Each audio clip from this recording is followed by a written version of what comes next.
Joining us by phone is Stephen Portnoy from CBS Radio News. So, Steve, Erdogan mentioned President Trump's election victory. He called it a legendary triumph for President Trump during the 2016 election.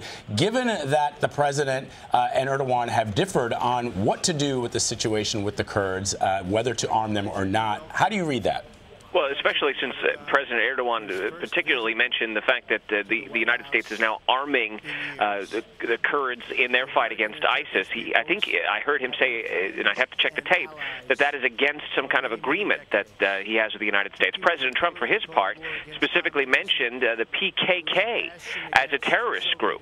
That, of course, is a Kurdish rebel group which has a long-standing war with Turkey, and so President Trump is suggesting that the Turks are right to be against the PKK, equating them with ISIS. At the same time, the United States is now arming a faction of Kurds to take on ISIS, and clearly that's a problem for the Turks. So the president said it'd be a long and difficult discussion. I'm sure it will be. At a certain point, maybe someone will pull the president aside and remind him how to pronounce Erdogan. He kept saying Erdogan. Pronos are important. All right. Steve, just stand by for us for a minute. We want to bring in White House correspondent and senior foreign affairs correspondent Margaret Brennan.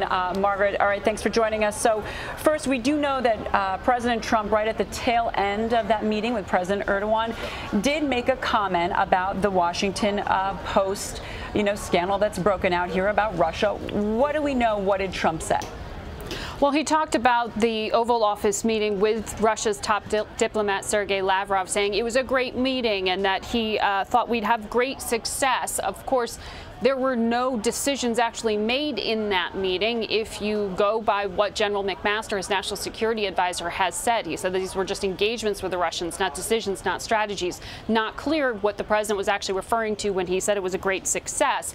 But he's trying to put the focus on his effort here at fighting terrorism and trying to draw the Russians into that effort. A common theme there as he stands next to Turkey's leader, because they are, of course, not only an important source of support on the ground and in the air, but the United States used many of their bases to launch some of our own efforts against ISIS. But when it comes to the Washington Post story, there was no direct reference. The president really relied once again on the credibility of his national security advisor, General McMaster, referencing the fact that he had just spoken to reporters.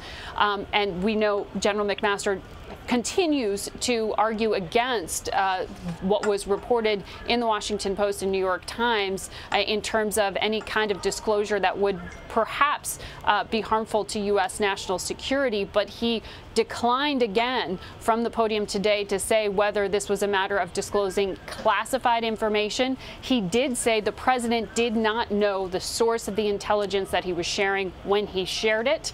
He would not say whether that same intelligence had been shared with our allies. Russia, of course, is not an ally. We may find common cause with them in certain instances, but they are increasingly an adversary on the battlefield in Syria and elsewhere. Margaret, I'm curious. You and Stephen were in the White House press briefing room when General McMaster spoke. Throughout all of these denials, the Washington Post is reporting that after the meeting ended, someone called intelligence officials, specifically the CIA, to tell them what had just happened there during that meeting. Did General McMaster provide any clarity on that? He said he hadn't spoken to that individual who made the phone call. I guess trying to say it wasn't him who had the concern, but he said the call was made perhaps out of an abundance of caution. It wouldn't be unusual to give a debrief to the lead intelligence agencies of this country, given that this was such a high-profile conversation. But clearly here, this is a disagreement between some of the intel agencies themselves and the people here at the White House regarding whether it is appropriate for this information, this type of information, to have been shared with Russia's top diplomat and their ambassador here, who are he himself is at the center, linked to this ongoing FBI counterintelligence investigation linking to the Trump campaign. So that is in many ways why this continues to be scrutinized. Was it appropriate for any of this to have been discussed with Russia? The United States has tried to put together intel sharing agreements with Russia in the past. This, however, as described by McMaster, sounded like it was disclosed in the context of that conversation and not a strategic choice. All right, Margaret Brennan, thank you so much. And Stephen, let's bring you back in here. We heard President Erdogan in this meeting talk about expanding closer cooperation with the U.S. against terrorism in the region there. But, as Vlad was saying earlier, this is certainly a sticking point between the two countries and whether or not to arm the Kurds. Obviously, Turkey does not want to arm the Syrian Kurds. So do you think in this moment with President Trump that Erdogan is asking him straight up, do not do this, and that President Trump may very well go back on his plan to do that? I don't know what decision the president would make if Erdogan makes a direct appeal. We'll be watching it closely. There's one other thing that was not mentioned in the joint statement, by the way, and that is something that's very much on President Erdogan's mind, and that's the Pennsylvania-based cleric, this fellow Gulen, who he has campaigned for the better part of a year now for the U.S. to extradite back to Turkey.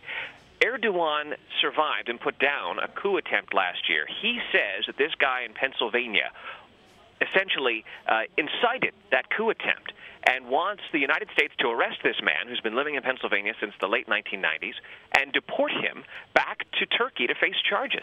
Before Erdogan arrived here in the United States, he was telling reporters back home that he intended to bring this case directly to the president at their meeting.